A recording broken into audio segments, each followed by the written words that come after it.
Buenos días a todos.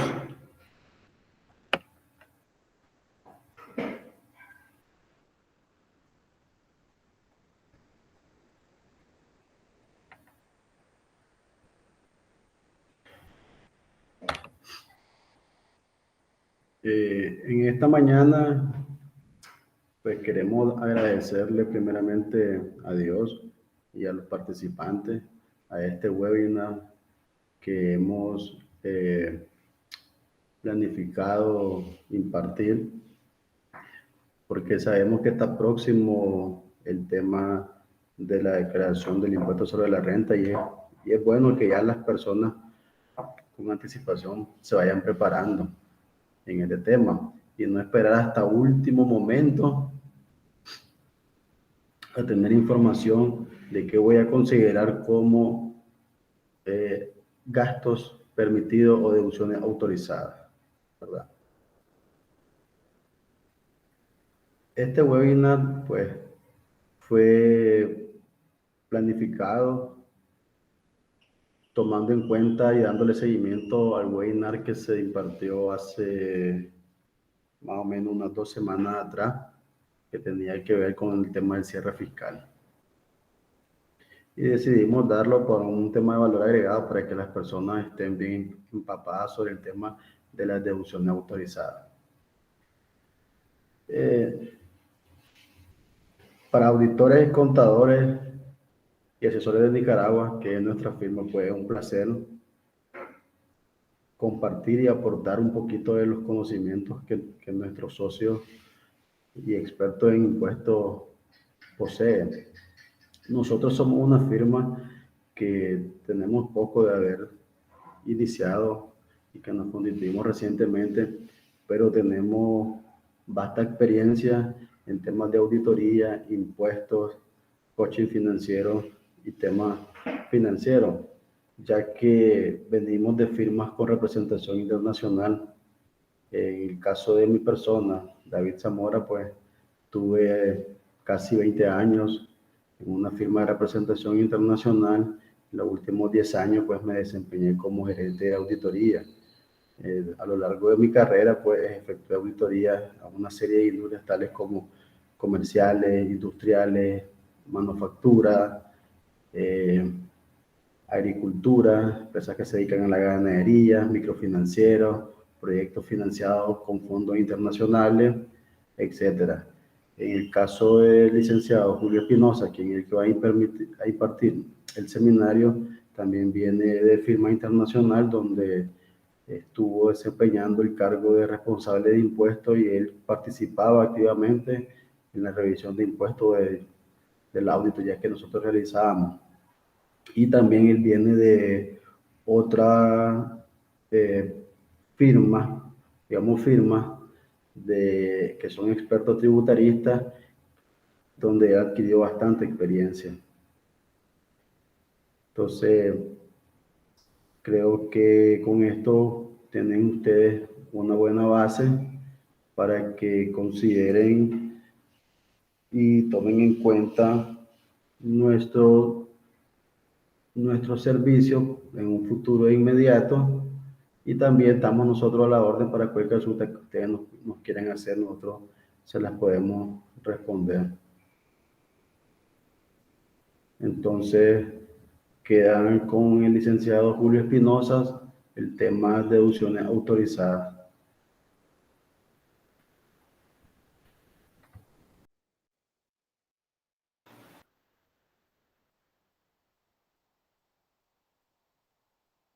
Hola. Gracias, David, gracias.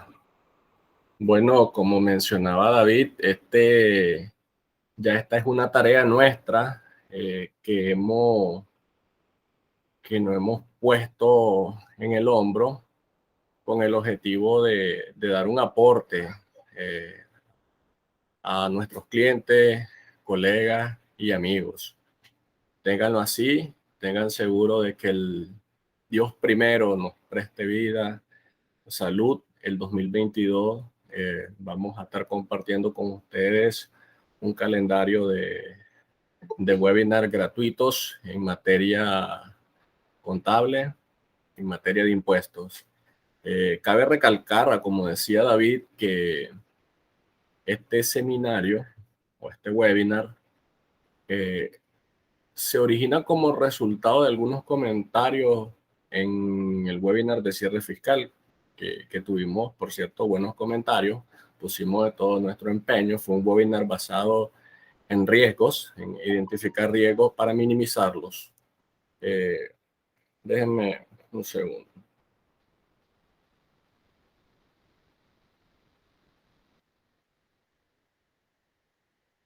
Entonces, es por ello que estamos haciendo este webinar sobre las deducciones autorizadas, porque dentro del cuestionario que nosotros mandamos a los participantes nos decían, oye, hablen sobre las deducciones autorizadas un poco más a detalle. Y esto ha sido la razón. Realmente yo soy del criterio que todo lo que tiene que ver con deducciones autorizadas, y no estoy hablando solo de gastos deducibles, y más adelante se los voy a explicar, se tendría que valorar o evaluar desde enero desde enero de cada año, porque no vale tanto la pena transcurrir un año, haber cometido omisiones u errores y llegar hasta fin de año y tratar de corregirlo. La acción debe ser previa, no posteriormente, a fin de prevenir esos errores y no estarlos corrigiendo. Es mi opinión, pero bueno, ya estamos en lo que estamos y no más queda abordarlo. Vamos a dar una pixelada a estas deducciones autorizadas. Y básicamente, ¿qué es lo que vamos a aprender hoy? Vamos a ver el tema de la base legal, qué normativa de Nicaragua es la que regula o aborda las deducciones autorizadas. Vamos a abordar los requisitos generales de estas deducciones autorizadas, una lista pormenorizada de estas deducciones y un análisis a cada uno de ellas. Y posteriormente abordaremos su consulta. Esto sin perjuicio de que en el chat puedan ir haciendo sus consultas y bueno, en la medida que pueda irlas leyendo y las iré respondiendo. ¿Por qué base legal? Me dirán, Julio, pero eso es fácil. Eso debe haber una ley para aquellos que nos están acompañando y que son de otro país, pero que tienen compañías relacionadas aquí en Nicaragua, o incluso nosotros los locales pueden decir, pero si eso ya es conocido. Pero no es tanto eso, sino que en mi experiencia me he encontrado con situaciones que me llaman la atención cuando uno pregunta o uno hace una observación sobre un gasto que por X o Y situación consideramos no deducible, o con un riesgo significativo de que la administración tributaria ante una eventual revisión lo considere no deducible. Y algunas respuestas que hemos obtenido son, uno, mira, mi contador anterior siempre lo hacía así. Dos, mira, pero si está contabilizado. Tres, mira, yo lo estoy pagando del dinero de la compañía.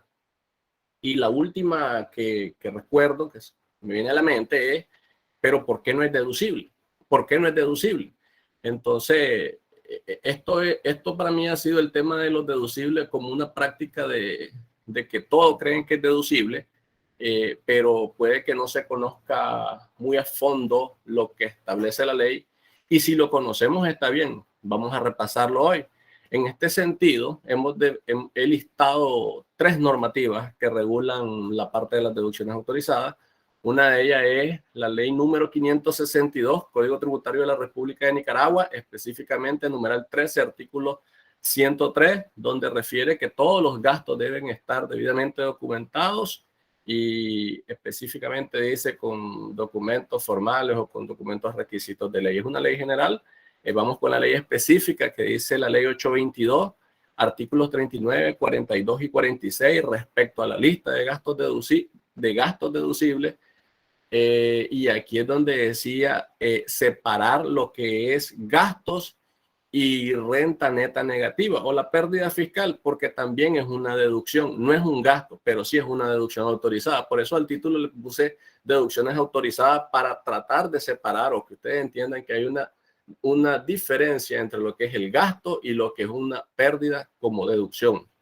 Y por último tenemos lo que es el decreto número 01/2013, reglamento de la ley de concertación tributaria, que anteriormente, o sea, desde que entró en vigencia la ley de concertación 2012, no existía esto. Esto vino, si ustedes ven la base legal, vino en el 2019 a tener un reglamento, el artículo 39, que es donde salen todos los gastos autorizados. Entonces, cuando vayamos a querer evaluar algún gasto, o querramos conocer ciertos requisitos de ellos, vámonos a estas disposiciones legales, específicamente la ley 822 y su reglamento. Ok, ahora basémonos con los requisitos generales. No van a encontrar a continuación estos requisitos de manera específica en un artículo, porque lo he extraído posiblemente de 2 o 3 artículos, y unos que otros que son personales, digamos, de criterio personal. Entonces, si ustedes pueden ver, dice que uno de los requisitos es que el gasto esté causado. Creo que en todo sistema tributario debe ser así. Otro requisito tienen que ser generales, necesarios y normales. También dicen que deben estar registrados, respaldados, debe haberse pagado la retención y tienen que ser reales. Abordemos un poco de cada uno de ellos. Abordemos un poco de cada uno de ellos y miremos qué es lo que dice. ¿Por qué un gasto tiene que ser causado? Yo creo que todos sabemos lo que es la causación de un gasto. Y se lo digo porque sí me he encontrado con situaciones donde clientes, incluso con nuestro servicio, nos han dicho, firmamos un contrato, pero no se ha llevado a cabo el servicio como tal. Y el cliente te dice, mira, yo voy a provisionar eso para dejarlo como gasto, pues, y que mi utilidad fiscal merme. Pero espérate, ese gasto todavía no se ha causado. Lo que hay es un contrato firmado. Entonces, ahí tenés que poner la atención, que no necesariamente porque yo tengo un contrato firmado, o yo tengo que incurrir en registrar o reportar un gasto deducible. O sea, se tendría que evaluar bien para determinar si realmente existe ese gasto. Hay situaciones donde no necesariamente se debe entregar la cosa ni pagar la cosa. Así lo establece en este caso el Código Civil de Nicaragua respecto a la definición de venta. Pero por eso le digo que hay que evaluarlo bien. El concepto de causación es muy importante para el tema de la deducibilidad. Otro requisito es que son generales, pues este es un principio básicamente que lo vamos a ir viendo en algunos de los gastos enumerados más adelante, donde la ley busca de que no todos paguen de una u otra manera el impuesto, pero que sean de aplicación general, o sea, que no haya más bien una particularidad o una preferencia particular respecto al tema de los gastos. Igualmente, desde el punto de vista de los impuestos es similar. Otro gasto que tenemos es la necesidad. Y Julio, ¿y cómo sé si algo es necesario?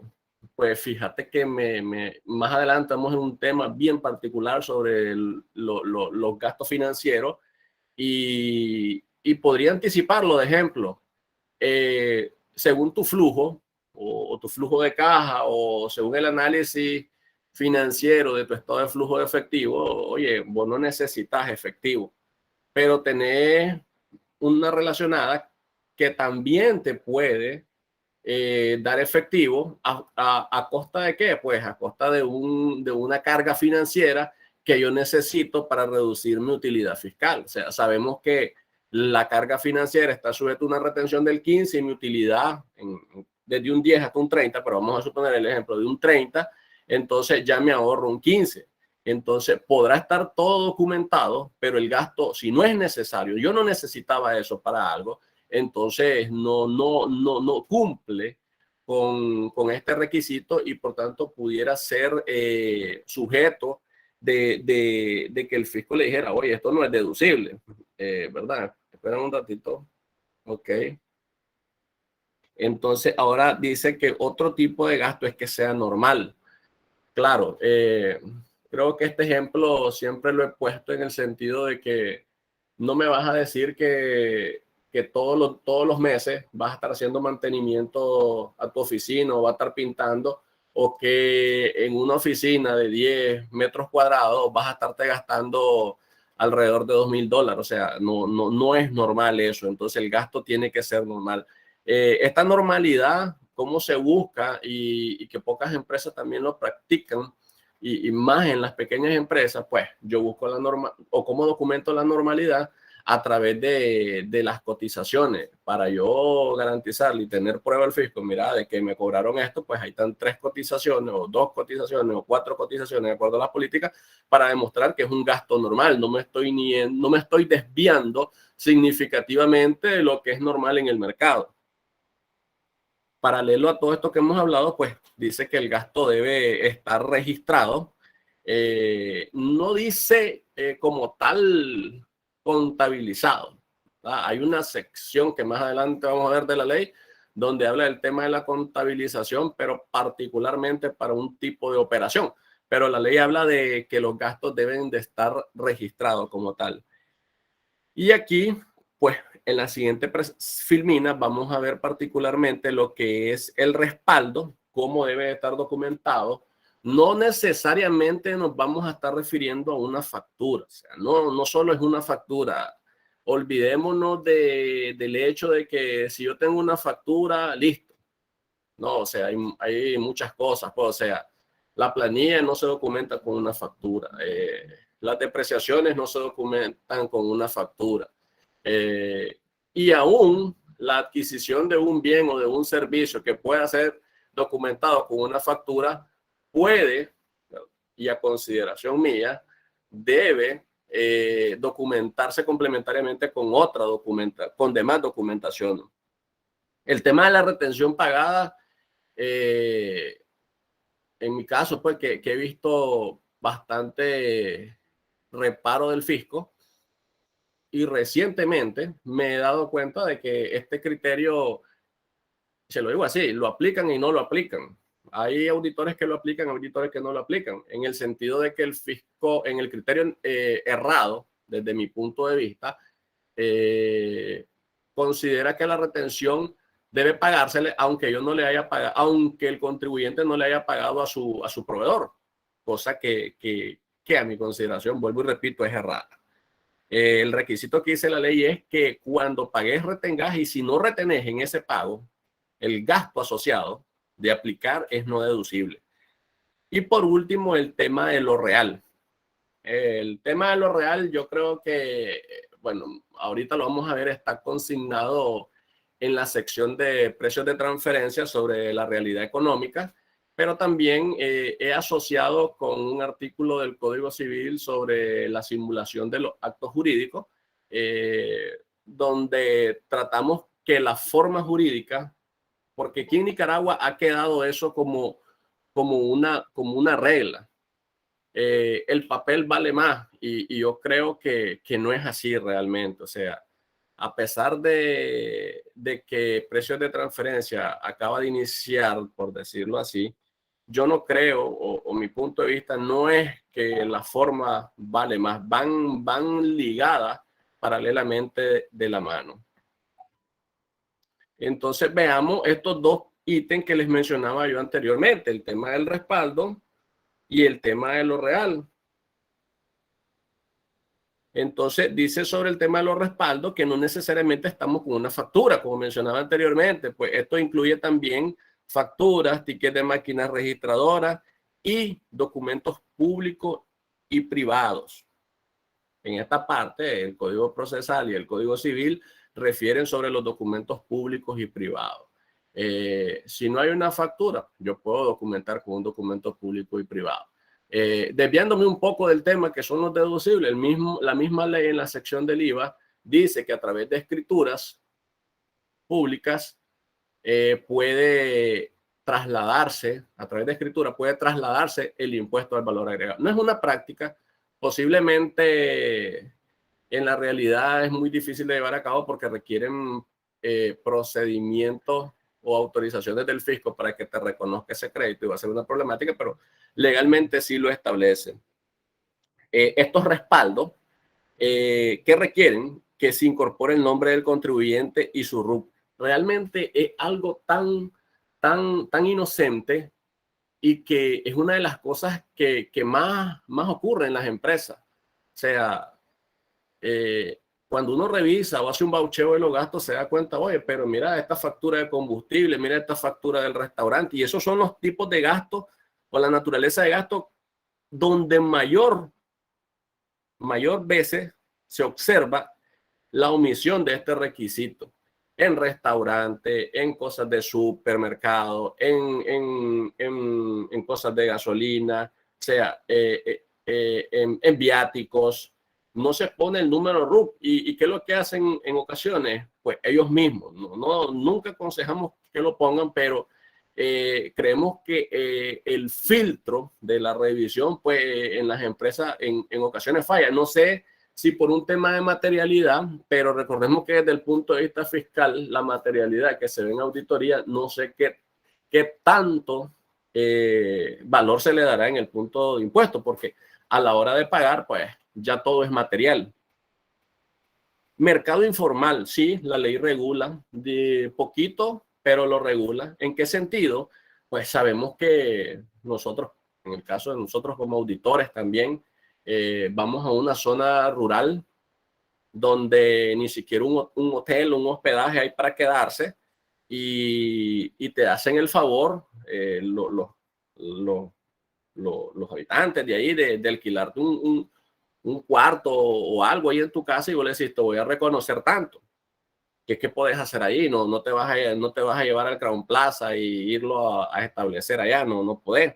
Entonces, ese tipo de situaciones ya lo contempla la ley y la ley te pide algunos requisitos y te dice, mira, siempre retenés, me tenés que retener y enterarme de esa retención. 2, identificarme al proveedor. O sea, nada cuesta decirle a la persona cuál es tu nombre, dame tu número de cédula. Hoy en día que tenemos este tema de la tecnología de los celulares, si no hay una fotocopia, le tomo una foto a su cédula y cuando esté en casa lo imprimo o cuando esté en la empresa lo imprimo. Entonces, eso es identificar al proveedor y dice que se tiene que demostrar el ingreso del bien o el servicio. Pues eso es que esté contabilizado. Que esté contabilizado como tal, o sea, que en la contabilidad esté registrado eso. Podrán ver la base legal y sobre el tema de lo real, que es algo muy particular de mi parte. El artículo 2220 al 2225 del Código Civil refiere sobre lo que mencionaba anteriormente, pues cuando un gasto se busca una forma, pero que en su esencia no es. Es lo que llama simulación el Código Civil. Entonces, la forma jurídica de una operación debe atender a su verdadera naturaleza. Creo que esto viene amarrado ya con la incorporación del artículo 98 de la Ley de Concertación Tributaria respecto a la realidad económica de las transacciones. Cuando tengan una pregunta, ¿verdad? Vayan en el chat y con gusto la vamos abordando. Ok. Vamos a ver las listas de deducciones autorizadas establecidas. Ahorita vamos a ver los gastos, los costos y gastos establecidos en el artículo 39 de la Ley de Concertación Tributaria con sus reformas incluidas. Solamente lo vamos a ojear y posteriormente vamos a hacer un análisis de cada uno de ellos. Básicamente tenemos aquí en cada presentación, son 25 gastos, si no me equivoco, enumerados que presenta el artículo 39. Vamos a iniciar del 2 y vamos a terminar en el 1. Por algo que les voy a explicar, tenemos lo que son el costo de venta, bienes y servicios, gastos de investigación y desarrollo, conocido como el I+D, ¿verdad? Sueldos, salarios y demás remuneraciones, aportes a la seguridad social basado en la Ley de Seguridad Social de Nicaragua, beneficios a trabajadores, aseguramiento colectivo de trabajadores, sobresueldos, bonos y gratificaciones, indemnizaciones laborales, adecuaciones a personas con discapacidad, el resultado neto negativo de activos y pasivos en moneda extranjera, como el diferencial cambiario, depreciaciones, tenemos lo que son amortizaciones, derechos e impuestos no acreditables, carga financiera o los costos financieros, donaciones, impuestos a cargo del contribuyente, muy distinto del 14, que son impuestos no acreditables. Pérdidas por caducidad, destrucción, mermas y sustracción, pérdida por malos créditos, no nos pagaron, provisión de cuentas por cobrar, una estimación basada en un 2% que permite la ley, incrementos de reserva de deudores en instituciones financieras, esto es la reserva, digamos que es como que estuviéramos hablando del 2%, pero aquí es una reserva particular para las instituciones financieras, incluso para las microfinancieras. Dirección y generales de administración, estos son los costos, la distribución de costos de administración entre una matriz y su relacionada o conocida como un establecimiento permanente en Nicaragua, gastos de arrendamiento financiero, el autoconsumo, las rebajas, bonificaciones y descuentos. Y les dije que íbamos a regresar al número 1. ¿Por qué? Porque en el párrafo primero del artículo 39 dice que siempre que se cumplan parte de aquellos requisitos generales que vimos, entre otros, son deducibles estos gastos. Entonces dice el numeral 1, son deducibles todos los gastos pagados y causados, de manera tal que yo no me tengo que limitar a decir que el gasto o costo deducible son el costo de venta, la investigación. Es decir, si no me sale un viático, si no me sale un honorario profesional en esa lista taxativa, no es deducible. No, no es así, porque la ley se los enumera porque hay particularidades sobre esos gastos. Pueden ser limitaciones o condiciones, limitaciones cuantitativas, cualitativas, que la vamos a ir viendo más adelante. Pero no significa que esos son únicamente los gastos deducibles. Es vuelvo y repito, por alguna condición o por alguna limitación. Pero en el numeral 1 viene y se lo deja abierto y le dice, no, son deducibles todos los gastos pagados y causados en un negocio, por ejemplo. Entonces, de ahí es que se interpreta que cualquier gasto, siempre y cuando cumpla los requisitos mencionados anteriormente, es deducible. Entremos ahora pues a analizar cada uno de estos gastos en lo que podamos entrar en materia, diría yo, de importancia. Pues, o sea, vamos a verlos todos. Algunos, digamos que solo le vamos a dar una ojeada rápida porque son realmente fáciles o fáciles de interpretar, pero otros sí que me gustaría irlo viendo pausadamente, ¿verdad? Recordemos que es una hora la que tenemos para el webinar y pues queremos aprovecharla y aprovechar también sus consultas. Entonces tenemos los gastos pagados y causados. Sobre esto, pues la normativa fiscal me queda decir de que no delimita la deducibilidad de los gastos. Es decir, mencioné anteriormente de que el artículo 39 menciona taxativamente costos, que salarios, que sobresueldos, que aportes a la seguridad social, etcétera, etcétera, etcétera, porque puede haber una condición o una limitación. Pero sobre los demás gastos, por ejemplo, viene uno de ustedes y nos contrata a nosotros como asesores o como auditores, pues no habría ninguna limitación en cuanto a su valor. Claro, sí, se debería respetar el tema de lo normal. O sea, Julio o David va a gerenciar una auditoría de X compañía de ustedes y dentro de lo normal en el mercado, lo razonable son $8,000, $10,000, no va a cobrar $50,000, porque eso entraría a discusión con el fisco de que, oye, espérate, esto no me parece razonable para que todo sea deducible. Segundo punto que estamos viendo aquí, y es lo que mencionaba anteriormente, donde la ley menciona que debe estar registrado, estos gastos, y aquí es un tema de interpretación, puede ser extensivo o no. La ley dice, o todos pueden conocer, de que si un gasto ha sido un gasto se provisionó y ha llevado años que no se ha pagado, al tercer año se declara como ingreso. Claro está, si en el año que se provisionó se reportó como deducible, porque ojo, yo no voy a, si yo en el 2000, estamos en el 2021, si en el 2019 yo provisioné un gasto de asesoría financiera, pero yo dije, no lo voy a meter como deducible, en el 2020, 2021 no lo pagué, en el 2022 yo lo tendría que reportar como ingreso, pero no lo voy a reportar porque nunca me aproveché del fisco, o sea, nunca disminuí mi base imponible. Disculpe. ¿Ok? Entonces, pero cuando yo me aproveché, es decir, disminuí mi base imponible, lo lógico es, y tanto lo lógico de justo y legal, ¿verdad? Es que en el tercer año yo reporte eso como un ingreso. Ahí dirían uno, revirtiendo el gasto, no, la ley dice ingreso. No es que lo van a contabilizar como ingreso, porque la ley fiscal no te regula la parte contable, te dice reportarlo como ingreso. Ojo, viene lo que le decía la parte interpretativa. La ley, el reglamento, específicamente el numeral 1 del 29, me está haciendo referencia al numeral 1 del artículo de 39, es decir, me dice, y lo leo, dice, cuando dice respecto al numeral 1 del artículo 39, dice, los gastos que fueron provisionados en una cuenta y no se pagaron serán reportados como ingreso en el tercer año. Es decir, se está refiriendo así al numeral 1 del artículo 39.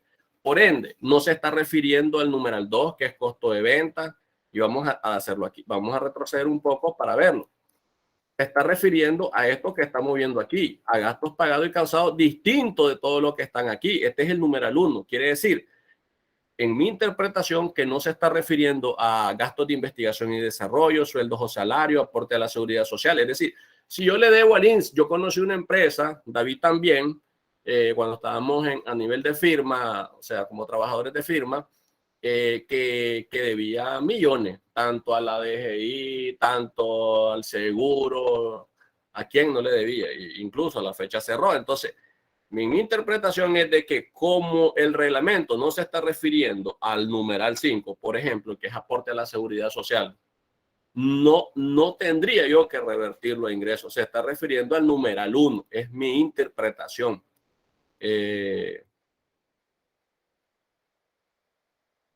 Ahora, vamos a poner un ejemplo, pues. Y aunque ya le tiré la piedra anticipadamente, no recordaba el ejemplo. Dice, la compañía Encantada, la empresa dedicada a la comercialización de equipos tecnológicos, compró inventario al crédito en el periodo 2017 por 16 millones de Córdoba. Estos inventarios fueron vendidos por la empresa en el mismo año 2017 y el costo de venta de los mismos se reportó en la declaración anual como costos deducibles. Al 31 de diciembre del 2020, la empresa no ha pagado a su proveedor esta deuda. ¿Debe la empresa reportar como ingresos en el periodo fiscal 2021 el valor del pasivo registrado? Es lo que yo decía anteriormente. Espérate, el costo está en el numeral 2, el costo de venta. E incluso si solo me fuera por gasto, el costo no califica como gasto, ¿verdad? No sé si me estoy dando a explicar. En ese sentido, creo que los gastos numerados del 2 al 25 no aplican para el tema de revertirlo como ingreso al tercer año. Es mi opinión. Sobre el costo de venta, ¿qué podemos decir? ¿Qué podemos decir? ¿Ok? Hay una definición ahora en el reglamento sobre qué es costo de venta para el comercio, para las industrias y para los servicios. Uno se pregunta qué pasa con otros tipos de sectores o de industria. Por ejemplo, el costo de un, como le dicen, una cría, pues no recuerdo el nombre, de una cría que no tiene, o sea, no lo estoy adquiriendo como tal, o sea, yo no le estoy haciendo una contraprestación con un tercero, no estoy haciendo un negocio de decirle te pago por ese ternerito, ya, sino que el ternero nace. Entonces, En la ley de equidad fiscal vigente hasta el 2012 sí existía ese tratamiento. Ha sido una costumbre seguirle dando el mismo tratamiento, pero algo que creo debería incorporarse en la ley de concertación tributaria para no estar jugando con la costumbre como tal. Ok, sigamos. Dice que, claro, por supuesto, ¿verdad? El costo de venta incluye el costo de mercaderías adquiridas tanto localmente como en el extranjero. Ahora, Julio, pero ahí hablabas de documentos. Sí, yo le decía que documento es todo. Donde usted puede echar más papel, eso es documento. Entonces, localmente, pues una factura, un contrato, remisiones, actas de entrega. Extranjero, un BL, una guía aérea, o sea, el boletín de liquidación, etcétera. He visto y me he dado cuenta de casos donde, mira, fíjate que yo me traje esto en la maleta ahí como equipaje de mano. ¿Qué creen ustedes que puede pasar ahí? ¿Está documentado? Mira, yo traigo la factura de allá. ¿Está documentado? Pues creo que es evidente que no, ¿no? Por eso es que decimos que el costo de las mercancías adquiridas en el extranjero debe cumplir con las reglas aduaneras. No se establece una limitación cuantitativa, ¿sí? No he observado que la ley fiscal limite el monto del costo de venta. Hablando en términos ordinarios, en transacciones con partes relacionadas, pues hay sus excepciones, pero no vamos a abordar ese punto a fondo. Y algo muy importante, que los métodos de valoración permitidos aquí en Nicaragua son el costo promedio, el PEX y el WEX. Yo he visto negocios o industrias que utilizan otros métodos, que es razonable utilizarlos, pero no están dentro de estos que mencionamos hace poco. Sin embargo, la ley le da el derecho, le permite, le da la oportunidad al contribuyente de que solicite una autorización a la administración tributaria. Claro, esto no es que un año lo quiero, el otro año no, o sea, esto depende de la autorización de la administración tributaria. Pero esto no se observa, pues no se observa. En los que yo he visto no he logrado llegar a ver esa autorización para cuando hay cambios de método distintos a los que ya establece la ley de concertación tributaria. Debido a una observación de nuestro webinar de cierre fiscal, claro que ese fue a título oneroso, pues nos dijeron, oye, Julio, pongan la base legales. Las llevaban algunas, otras no, es cierto, porque era más basado en identificar riesgos y cómo minimizarlo. Esto ya es meramente literatura de la ley con alguna explicación técnica y de nuestra experiencia. Ok, dice la ley investigación y desarrollo. Dice, son deducibles los gastos de investigación y desarrollo. Probablemente pocas empresas lo implementen, si no ninguna, no podría asegurar. Uno de los requisitos dice que deben derivarse de unidades creadas para tal efecto. No dice si deben ser internas o externas, por tanto, si no dice, pues no hay que darle apellido a las cosas. Entonces, mi consideración es que pueden ser tanto internas como externas.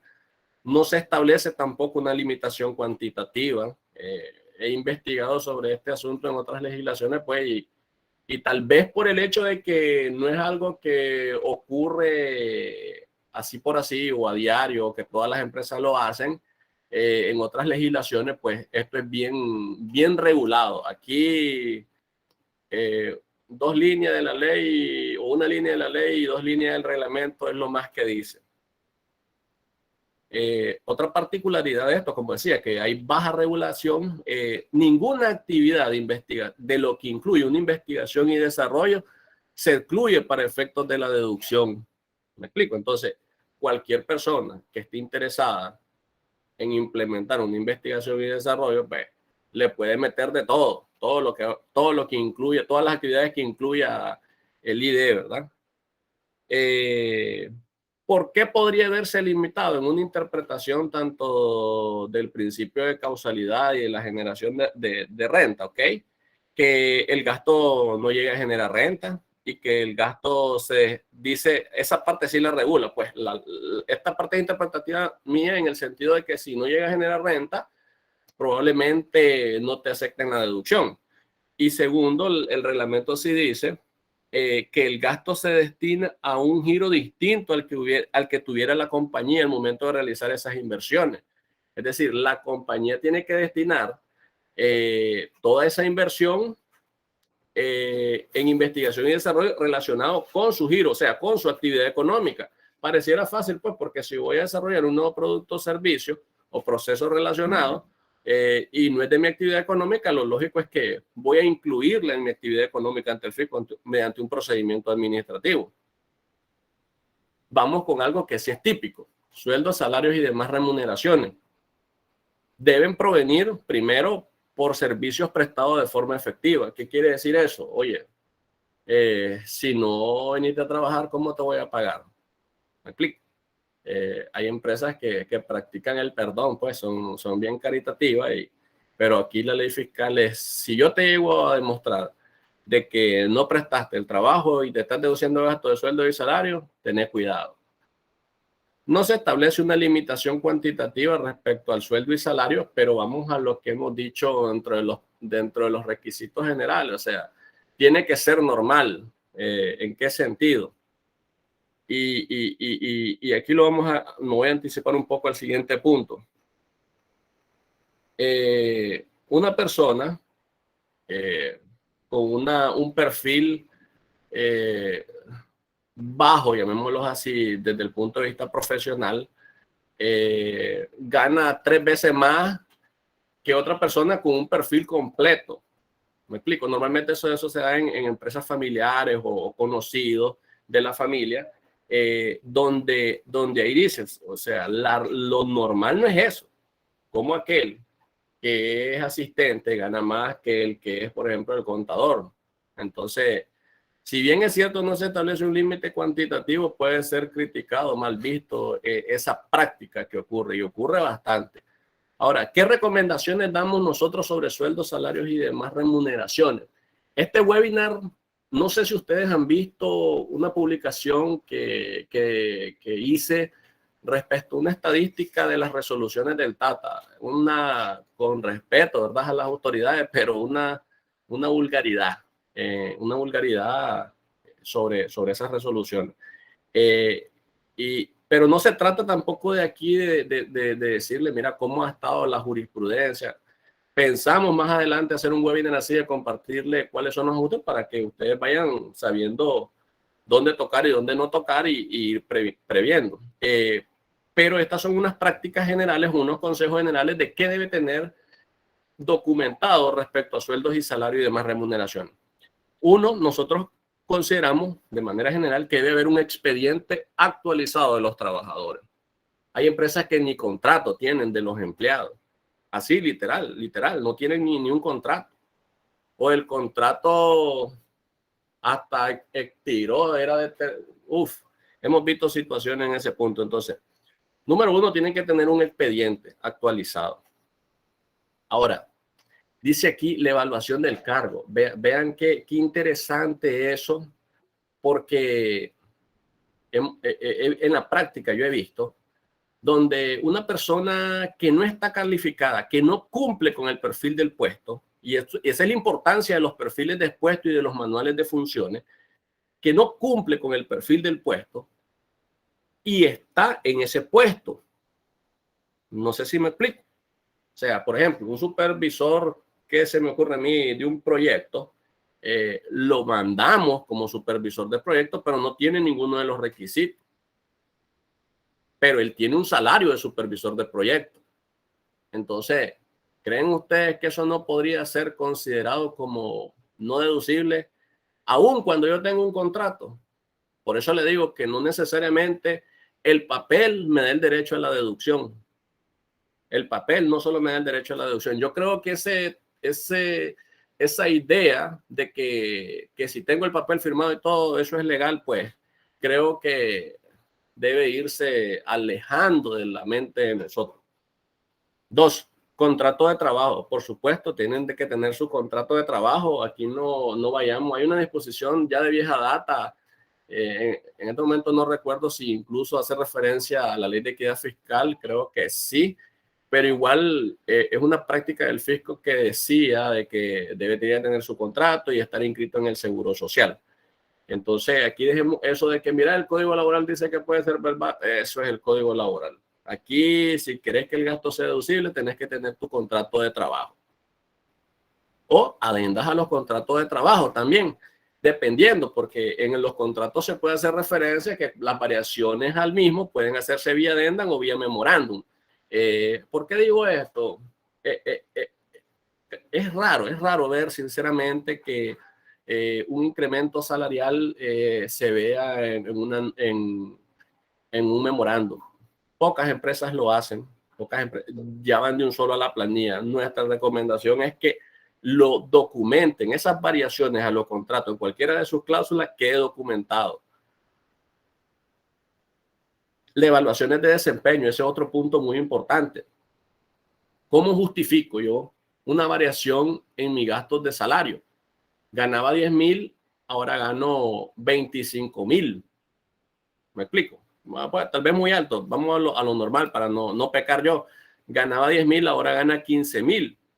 Pero ¿cómo documento yo ese incremento en el gasto? Por un memo solo, sí, es parte de la documentación. Por eso le dije, mientras más papeles le puedan meter para razonar la realidad mejor, pues yo digo, en mi lógica, digo, pues debería haber una política y procedimientos sobre la evaluación del desempeño, basado en una evaluación de desempeño debidamente autorizada. Pues yo voy a decir, sí, mira, él anda en el estrato de 3,000 a 5,000 y le vamos a dar el máximo porque su calificación fue 5. Entonces, esa es una forma de documentar. Y yo se los digo, y por eso le mencioné las estadísticas, porque el fisco pues sale con sus verdades, pero la mayoría son cosas que a mi consideración están al margen de la ley. Pero como le digo a mis clientes, o sea, no trato tampoco de asesorarles que nos vayamos al margen de la ley. Siempre estemos sobre la línea de la ley, pero tratemos de ver qué cosas podemos hacer para evitar esos riesgos. Porque ¿de qué me sirve asesorar y decirle solo lo que dice la ley y no decirle qué es lo que está haciendo en la práctica el fisco? Para cuando lo venga a revisar siempre le va a hacer un ajuste y pues le va a costar más y yo voy a quedar mal. Entonces el objetivo también es conocer cómo está trabajando, digamos, en negocio, le diría en el mercado. Yo estoy viendo cómo trabaja el fisco para decirles más o menos por dónde es que pueden ir haciendo esas acciones de mejora. ¿Le estamos dando gusto al fisco? Sí, digamos que sí en algunas cosas, pero así como que minimizamos, no eliminamos, pero minimizamos los riesgos de esos tipos de reparos que está haciendo. Dijimos anteriormente inscribirlo al Seguro Social, correcto, planillas y comprobantes de pago firmados. Yo no viví esa experiencia, pero sí me la comentaron de que hubo un reparo en su momento porque los comprobantes, las colillitas de pago no estaban firmadas. O sea, eso también pues como que el fisco a veces se pasa, o sea, pero hay que hacerlo entonces. Pero ¿qué pasa? Me decía un amigo recientemente, mira, por el tipo de industria, el 80% de mis trabajadores está fuera, está en proyecto y no van a venir por un papel a firmarlo. Entonces, pues, lo lógico es que yo soy bien amante de las políticas y procedimientos, que existe una política y un procedimiento del área de talento humano, si no hay una política hecha por el área correspondiente, donde se diga cuál va a ser el procedimiento a seguir por ese tipo de circunstancias.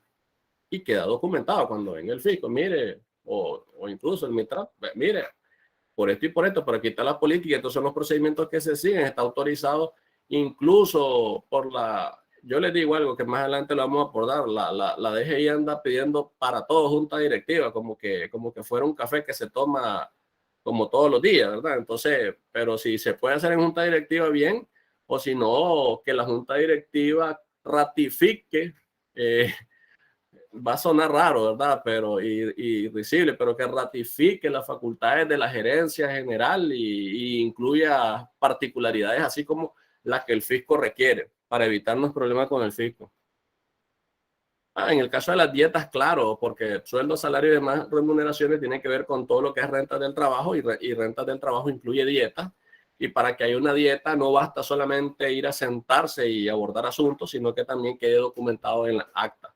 Caso contrario, pues la documentación como que haría falta. Aportes a la seguridad social. Aquí estamos hablando la parte estatal, es decir, lo que me regula, los regímenes de seguridad social que me regula la ley de seguridad social y su reglamento como tal. No voy a incluir seguridad social privada si existe, ¿verdad? No, no, aquí solo lo que dice la ley de seguridad social y el reglamento general de la ley de seguridad social respecto a los regímenes que me dice debo hacer aporte. Los gastos por pagos extemporáneos, multas y recargos, si bien no estamos hablando de los gastos no deducibles, cuando hay retraso en los pagos de multa, en los pagos, perdón, del impuesto y hay recargo, hay novedades, etcétera, eso no lo vayan a incluir como deducible porque hay un artículo en la ley que es el 43 sobre el no deducible que le dice eso no es deducible. Y para que no nos confundamos aquí quiero dejarlo claro. Ok, también, ¿qué sucede? Hay empresas que dicen, mira, yo voy a inscribir al Seguro Social al socio o a un director, pero él no tiene la calidad de trabajador como tal. Pero sí, yo lo quiero asumir, no, está bien, asumirlo, no hay ningún problema. Pero para efectos de la declaración debería de reportarlo como no deducible porque no está dentro de esa lista, no puede caber aquí. Considerar provisionar los aportes a la seguridad social legalmente exigible al cierre, sí, o sea, lo que estamos hablando aquí, dijimos que uno de los principios es que se haya causado. Si yo ya tengo la obligación con mis trabajadores por el trabajo efectivo y ese es el supuesto o el hecho generador de las obligaciones patronales, entonces yo ya tengo que dejarlo registrado la provisión porque dicen los expertos en normas, en este caso David, que hay unos requisitos ahí que cumplen y por tanto yo puedo hacer la provisión. De acuerdo con esto, vamos a ver si hay alguna consulta por aquí. Ok, vamos a leer, vamos a detenernos un poco y vamos a leer esta consulta. Me tengo que acercar porque la letra es algo pequeña. Dice, buenos días. En el caso de pago de viáticos por concepto de transporte de bus y que no dan comprobante, ¿serían gastos no deducibles? O aquí se podría aplicar lo que menciona que identifiquemos al proveedor para que sea un gasto deducible. ¿Ok? Y la segunda pregunta dice, ¿cuál sería la documentación correcta para el registro de salida de inventarios por caducidad? Ok, Merlin, Raquel, vamos a ver ese tema más adelante. Bien, el tema de la caducidad, no se preocupe. No abordé ese asunto como tal, pero lo vamos a tratar. Vamos con el tema de los viáticos. Ok, primero que nada, no sé quién escribió esto realmente, porque no me sale un nombre. Pero primero que nada, el término o la definición de viático está establecida en el reglamento de la ley, el reglamento general de la ley de seguridad social. Si no mal recuerdo, en el numeral 1, uno de sus literales, H, no recuerdo sinceramente ahorita el literal, y dice que el viático es eso que está exponiendo pues la persona que hizo la consulta, que no me sale el nombre, no sé por qué. Es el monto que destino a un trabajador y para un trabajador, dice, escúchese bien, para un trabajador para que vaya a hacer funciones fuera de la ubicación donde él está contratado. ¿Qué se hace con eso? Aquí en Nicaragua no existe, creo, en los taxis que conocemos, ¿verdad? De parada, no existe alguien que te va a dar un boleto. Podrán existir si llamas a una cooperativa de taxi o algo así, pero pues eso no es práctico aquí. ¿Cuál es la práctica en esto y cómo se documenta?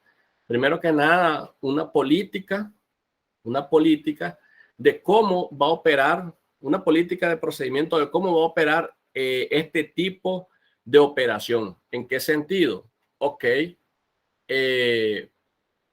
no sé si ustedes tendrán, el que me escribió esto, como una tabla de viático y te dice, ok, mira, en Managua lo más puede ser tanto, o mira, de tal lado a tal lado, hasta tal punto, por ejemplo, es tanto. No puede pasar más allá de eso. Y las empresas o los trabajadores se tienen que apegar a eso, porque posiblemente de Metrocentro, no sé, a Plaza España, no te van a cobrar 100 pesos. Entonces ya las empresas definen un monto. Ahora sí, ahí es correcto lo que usted me dice. Yo no le voy a pedir al taxero, mire, taxero, apúnteme, deme su nombre. También por el tipo de operación, en algunos casos sí es práctico, en algunos casos no. En este caso no.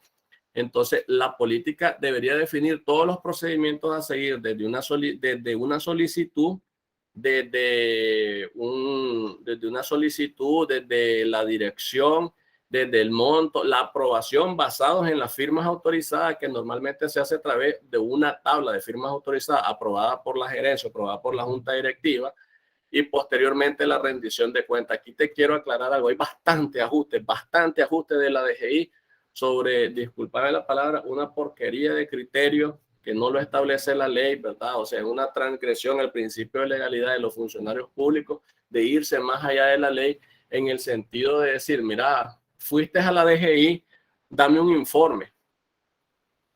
Oye, espérate, que voy a dar un informe, iba a la DGI, que fue la DGI, si ahí estoy poniendo en el comprobante que voy a la DGI a traer tal cosa. O sea, te lo estoy poniendo así desde ese extremo, pero también si la gerencia o los directores van a reuniones con clientes, pues que son gastos de representación, también quieren un informe. Entonces, con mis clientes sí se trata de hacer, pero en situaciones como esas, pues gastos de gerencia y cosas así, gastos de representación, pero que un empleado vaya a hacer un taxi, pues creo que el tema de costo-beneficio, todo el protocolo, pues va a ser muy complicado. Pero básicamente esa es la documentación de cómo se está trabajando en el tema de los viáticos. No sé si con eso respondo tu pregunta. Merlin, vamos para luego. Ok.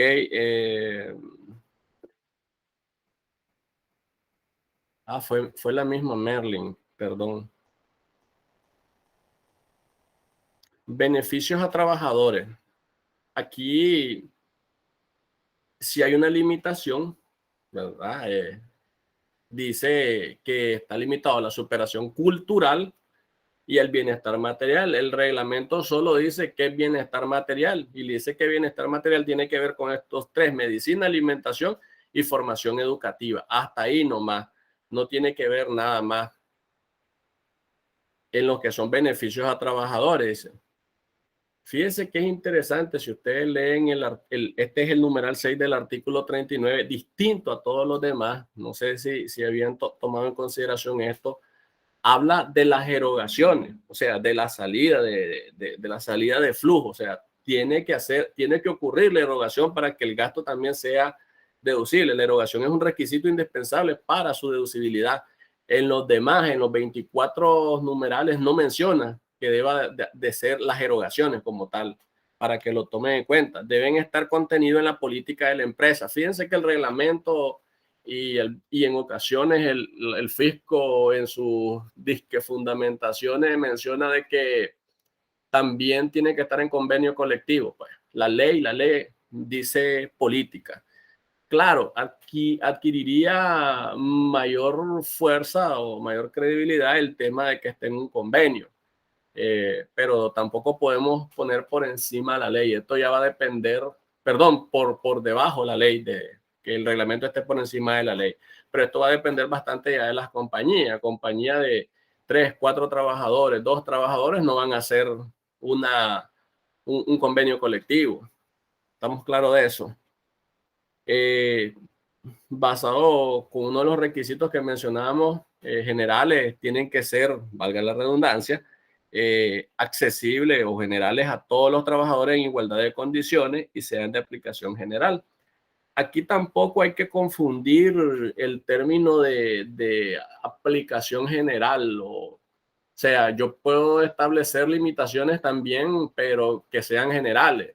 O sea, yo le voy a dar un beneficio de educación a mi personal que tenga 2, 3 años, porque no es lógico, pudiera no ser lógico que yo voy a asumir un costo, por ejemplo, de una maestría total o parcial a un trabajador que acaba de iniciar. ¿Me explico? Y no sé si al año se me va a ir, ¿cómo recupero ese dinero? O sea, puede confundirse el tema de generalidad, el fisco lo confunde, pero desde mi punto de vista, la interpretación más razonable es esa que mencioné anteriormente. Igual lo que mencionaba anteriormente, la administración tributaria a través de sus auditores está exigiendo que estos tipos de gastos, beneficios así, estén establecidos en junta. Es lo que yo decía, pues la junta no es que uno llegue a tomarse un café todos los días, no le voy a decir a la junta directiva, vení, mira, necesito que te reúnas con esto para tratar de que le vamos a dar, no sé, una amoxicilina a todos los trabajadores. ¿Me explico? No se trata de eso, pues. Por eso una de las recomendaciones que yo le digo, bueno, evaluemos qué dice el Poder General de Administración. 2, ratifiquemos al mismo representante legal para que tenga esas facultades. Tenemos el tema del aseguramiento colectivo. Igual, aquí hay una limitación, véanlo. Por eso es que yo le decía, la importancia de ir viendo ítem por ítem de cada gasto deducible radica en esto, de ir viendo a qué está condicionado y a qué está limitado.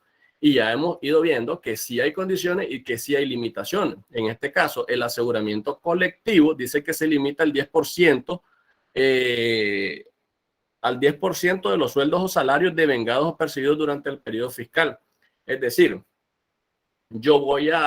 aquí ya es lógico que es general, ¿verdad? También, porque dice colectivo, voy a asegurar a todos mis trabajadores un seguro de vida, por ejemplo, pues si el seguro de vida vale, no sé, el 20% del salario de los trabajadores, pues lo voy a incurrir, es un gasto siempre, pero fiscalmente solo me va a permitir el 10% de eso, de ese sueldo de ese sueldo y salario, ya no el 20%. El otro 10% es no deducible, eso es lo que está diciendo la ley, y son sobre los sueldos o gastos del periodo fiscal en que se va a liquidar el impuesto. Algo importante, es mi interpretación, porque lo que no tiene apellido uno no se lo tiene que dar. Y ahí dice sueldos y salarios.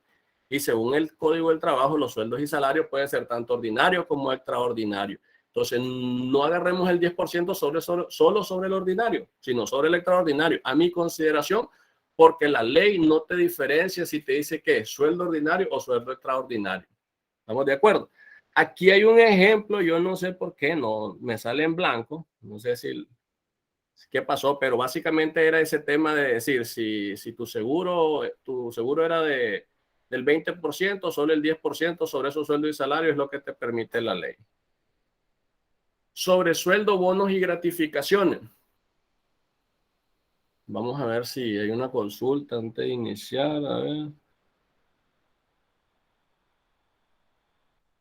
Ok, siempre estamos con las mismas, ok. Ya vamos.